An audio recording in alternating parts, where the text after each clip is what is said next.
Muito bem, boa tarde, todas, todos. Sou o professor Ricardo Antunes, tenho o prazer de ter aqui conosco nosso convidado especial hoje, professor Elísio Stank, professor Elísio, que eu vou chamar daqui para frente de meu caro amigo Elísio, professor da Universidade de Coimbra há muitos anos, desde os anos 80, já esteve na Unicamp como professor convidado, não é? Recentemente, há poucos anos. Atualmente é professor da UFBA, como professor titular, também convidado. Teve como professor convidado em universidades da Alemanha, da França, da Inglaterra, né? Muitas do Brasil, USP, Unesp, Unicamp, UFBA, não estou esquecendo nenhum. E vem a convite especialmente do Departamento de Sociologia do nosso IFISH para participar como conferencista da prosa sociológica, que é uma reunião de trabalho, um debate que o nosso departamento faz mensalmente. Hoje temos uma presença internacional, ainda que muito próxima da gente. E o professor Elísio vai falar sobre as sementes de abril, flores de maio, lutas e utopias da Revolução dos Cravos. Todos sabemos que há poucos dias comemoramos, isso deu muita notícia no Brasil importante, a grande evento que foi a Revolução dos Cravos, que teve muitos desdobramentos. Então, Elísio, é um prazer ter você aqui.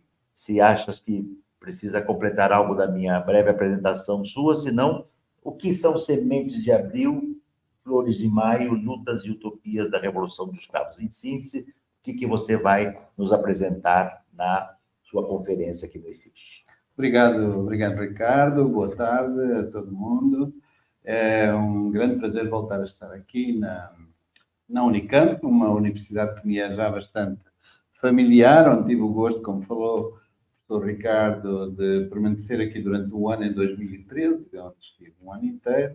Depois disso já voltei várias vezes e tenho realmente uma ligação muito profunda, muito forte com diversas instituições e universidades do Brasil. E, portanto, agradeço muito essa oportunidade de, mais uma vez, voltar a reavivar o nosso intercâmbio com a Unicamp, até porque ele surge também na sequência de colaborações, publicações conjuntas, etc., que já falaremos daqui a pouco. E, portanto, aqui o tema que foi sugerido para falarmos neste evento surge um pouco a pretexto dos 50 anos do 25 de Abril, da Revolução dos Escravos em Portugal. E, portanto, esta ideia de sementes de abril, flores de maio, é um pouco um ensaio, uma tentativa de desenvolver uma reflexão, enfim, despretensiosa, mas ao mesmo tempo que procure refletir aquilo que foi uma experiência vivida minha, pessoalmente, enquanto, digamos, jovem que estava no centro dos acontecimentos, ou pelo menos acompanhando muito perto toda aquela efervescência revolucionária daquele período. Eu acho que 50 anos depois, as experiências únicas que a gente tem na nossa vida não devem ser esquecidas e, obviamente, devemos recordar no sentido não de uma nostalgia, mas de aprender com estas experiências do passado para compreender melhor aquilo que são as atuais complexidades e os atuais problemas sociais e políticos com que nos deparamos, seja na Europa e em Portugal, seja também aqui no Brasil. Portanto, eu espero que essa abordagem possa suscitar, digamos, algum debate e alguma reflexão sociológica, mas ao mesmo tempo também política sobre essas matérias. Aproveito essa tua primeira resposta para fazer uma breve também pergunta. Eu lembro que nós éramos muito jovens na época e acompanhamos a Revolução de Abril com muita expectativa.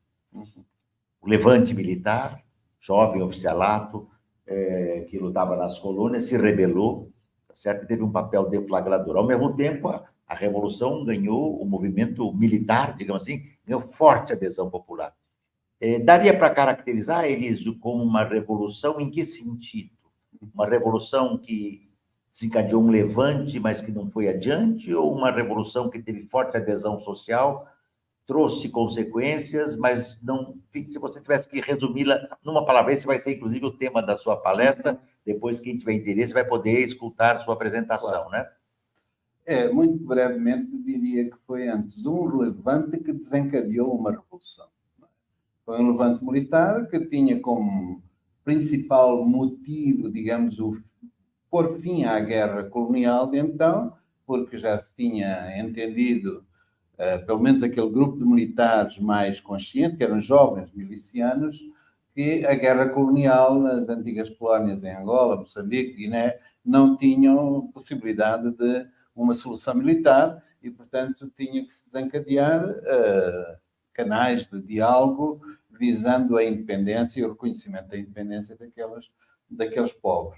Portanto, esse foi talvez o motivo imediato, embora, para além disso, o país estivesse, digamos assim, num beco sem saída, não é?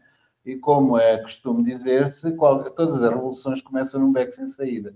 Portanto, o regime não tinha, digamos assim, possibilidades de responder a toda uma crise e até um certo enclausuramento, porque mesmo a nível internacional e mesmo falando das potências ocidentais, Portugal estava, digamos assim, isolado, e muito por conta da guerra das colónias. Agora, a partir do momento em que há um derrubo do regime, a participação popular, o levante das populações tomaram conta dos acontecimentos, inclusive desrespeitando aquilo que foram os apelos para conter, para ficar em casa, etc., aproximaram-se dos militares.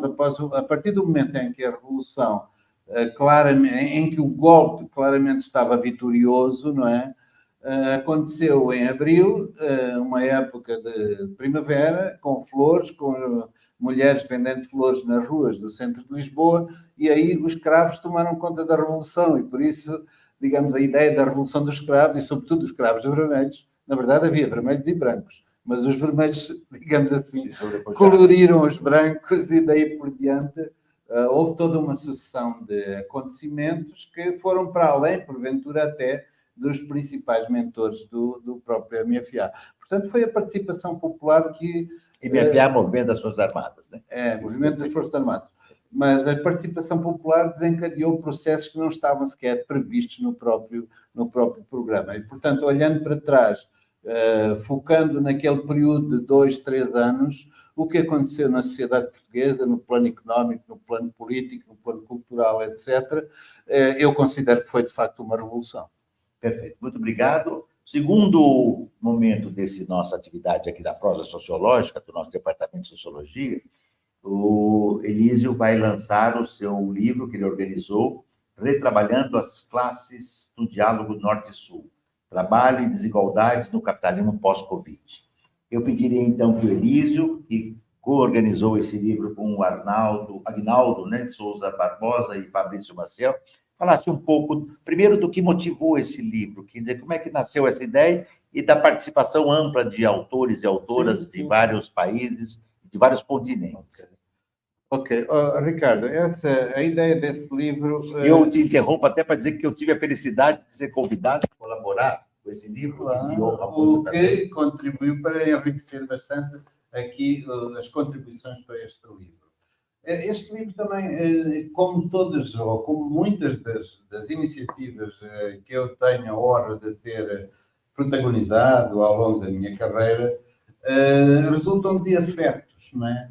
Os afetos sempre foram e são importantes. E foi na base de uma relação afetiva que eu, em conjunto com o Fabrício, estando até num país fora de Portugal e fora do Brasil, na Alemanha, tivemos a ideia de, conversando sobre as nossas relações, sobre os nossos amigos, sobre os sociólogos que a gente tem em contacto e com quem tem trabalhado, pensámos, por que não fazer uma reunião de contributos que reflitam perspectivas diferentes acerca das desigualdades deste capitalismo global que vivemos e tentar, com isso, suscitar algum fortalecimento do diálogo entre o Norte e o Sul. Porque é importante pensar nas clivagens e nas conexões entre os países ocidentais do Norte e os países do Sul global, mas também é importante mostrar até que ponto é que existem elos de ligação e de possível diálogo que, de alguma maneira, possam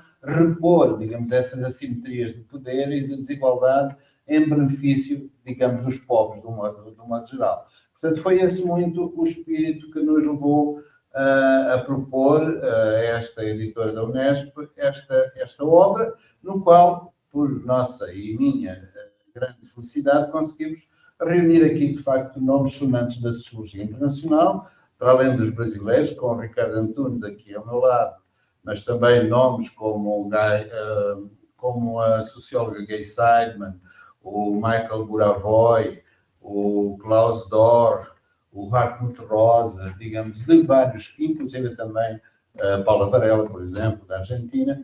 É um conjunto de olhares muito diversificado, onde as questões do feminismo, onde as questões da desigualdade racial, onde as questões da desigualdade de classe, da identidade de classe, perpassam, digamos assim, este livro nas suas diferentes partes, e eu acredito que seja um conjunto de textos e uma obra que certamente será muito frutuosa para quem tenha a possibilidade de ler e de estudar este nosso contributo.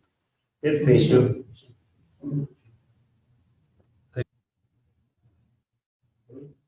Eu aproveito também o ensejo, você está falando desse livro, para lembrar que quando você esteve aqui como professor convidado do nosso instituto, né, você publicou Classe Média e Lutas Sociais, esse livro aqui, não sei se a câmera consegue pegar, né, pela editora da Unicamp, né, que é como você mesmo diz no subtítulo, um ensaio sobre a sociedade e trabalho em Portugal e Brasil. Então, fica indicado para os nossos ouvintes, para nossas ouvintes, ou telespectadores, telespectadoras, além desse livro que acaba de ser lançado, este trabalho seu anterior. Uma última palavra muito breve, final, que nós vamos fazer agora a nossa atividade. Bom, Portugal nasceu no Alentejo, foi trabalhar em Coimbra, diálogos na Alemanha, na Inglaterra, na França, muitos diálogos do Brasil. O Elísio é um sociólogo cosmopolita. Faz uma nota o porquê esse diálogo norte-sul, o que te leva a desenvolver este trabalho, dialogando com tantos colegas, amigos, amigas de tantas partes do mundo. Ricardo, obrigado pela pergunta, acho que é muito pertinente. O porquê, eu acho que, no fundo, todos nós somos fruto da nossa própria trajetória e da nossa própria experiência, não é? Eu nasci no Alentejo, é uma terra marcada pelo sofrimento, especialmente durante o período da ditadura salazarista, portanto, sou filho de uma família de pequenos comerciantes e contactei desde muito cedo com o fenómeno das desigualdades e das injustiças sociais.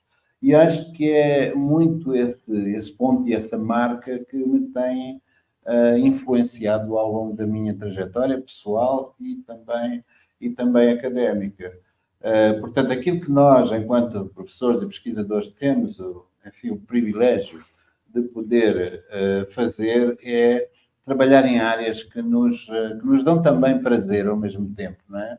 E, portanto, eu acredito que o nosso trabalho, a nossa função, para além de estudiosos e pesquisadores, é também uma função pública, digamos assim.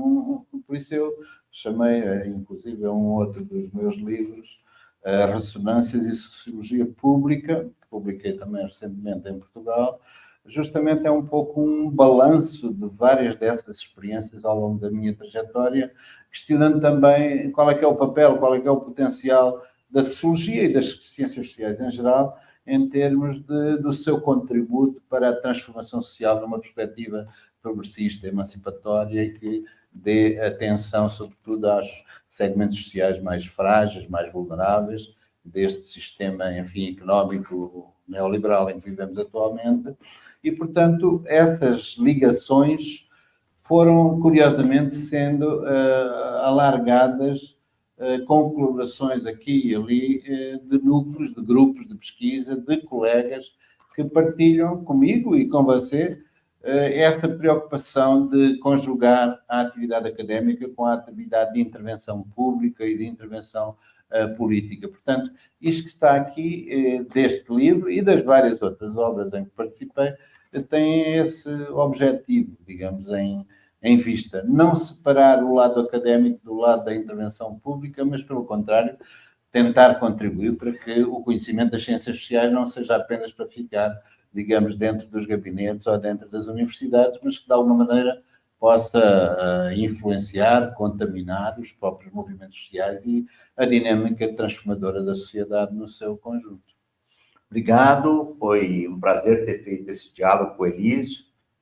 Certamente, aqui pela Unicamp, pelo XFIS, pelo Núcleo de Informações, teremos disponibilizado a live da sua atividade aqui. Você também tem um intercâmbio muito grande com o CESIT, nosso claro. Grupo do Instituto de Economia, um grupo particular com quem trabalhamos com muita afinidade.